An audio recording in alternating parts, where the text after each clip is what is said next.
Selamat datang di Nagita Dakuna Channel edisi kesehatan. Kali ini kita akan membahas tentang obat tamoxifen.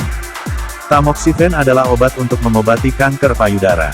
Obat ini juga digunakan untuk menurunkan risiko terjadinya kanker payudara pada wanita yang memiliki risiko tinggi, misalnya karena adanya riwayat kanker payudara di dalam keluarga. Tamoxifen bekerja dengan cara menghambat efek dari estrogen di payudara. Beberapa jenis kanker payudara membutuhkan hormon estrogen untuk berkembang.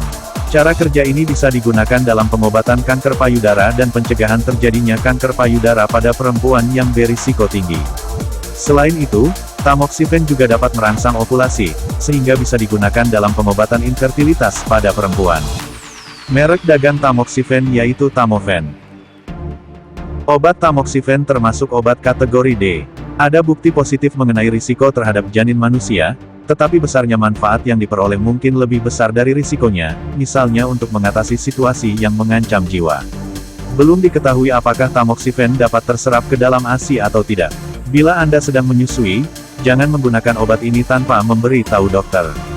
Dosis dan aturan pakai tamoxifen. Dosis untuk tujuan menangani kanker payudara yaitu 20-40 mg per hari. Dosis di atas 20 mg biasanya dibagi menjadi 2 kali sehari. Dosis untuk tujuan mengurangi risiko kanker payudara pada wanita berisiko tinggi yaitu 20 mg per hari selama 5 tahun. Untuk tujuan mengatasi infertilitas akibat kegagalan ovulasi pada wanita dengan menstruasi teratur. Dosis awal 20 mg per hari diberikan pada hari kedua sampai 5 siklus haid. Dosis dapat ditingkatkan menjadi 40-80 mg per hari pada siklus berikutnya. Untuk tujuan mengatasi infertilitas akibat kegagalan ovulasi pada wanita dengan menstruasi yang tidak teratur. Dosis awal 20 mg per hari. Bila diperlukan, dosis bisa dinaikkan jadi 40-80 mg per hari. Jika terjadi menstruasi, pengobatan selanjutnya dilakukan pada hari kedua siklus haid. Interaksi tamoxifen dengan obat lain. 1.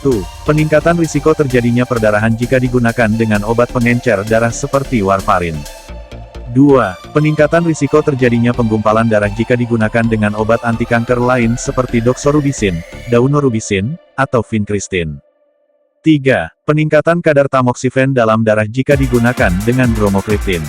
4. Penurunan kadar tamoxifen dalam darah jika digunakan dengan penginduksi CYP34, seperti rifampicin, atau aminoglutetimid. 5. Penurunan efek terapeutik tamoxifen jika digunakan dengan inhibitor CYP2D6, seperti paroxetin, fluoxetin, cinacalcet, bupropion, atau quinidin. 6. Penurunan efektivitas tamoxifen jika digunakan dengan pil KB atau obat terapi penggantian hormon. 7. Penurunan kadar letrozol dalam darah. Efek samping tamoxifen yaitu mual atau kram perut, sakit kepala atau pusing, rambut tipis, hilangnya gairah seksual terutama pada pria, lelah yang berlebihan, berat badan turun, rasa hangat pada wajah, leher, atau dada atau flusing, depresi, gangguan siklus menstruasi atau muncul keputihan. Efek samping serius tamoxifen yaitu gangguan penglihatan.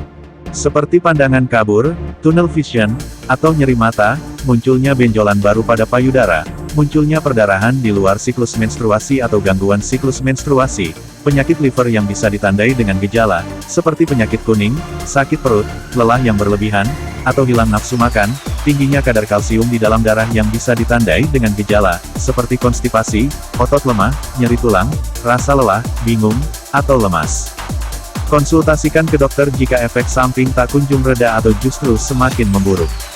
Selain itu, penggunaan tamoxifen juga bisa meningkatkan risiko terjadinya gumpalan darah yang bisa menyumbat pembuluh darah dan menyebabkan terjadinya stroke atau emboli paru. Salam sehat, sampai jumpa di video selanjutnya. Terima kasih.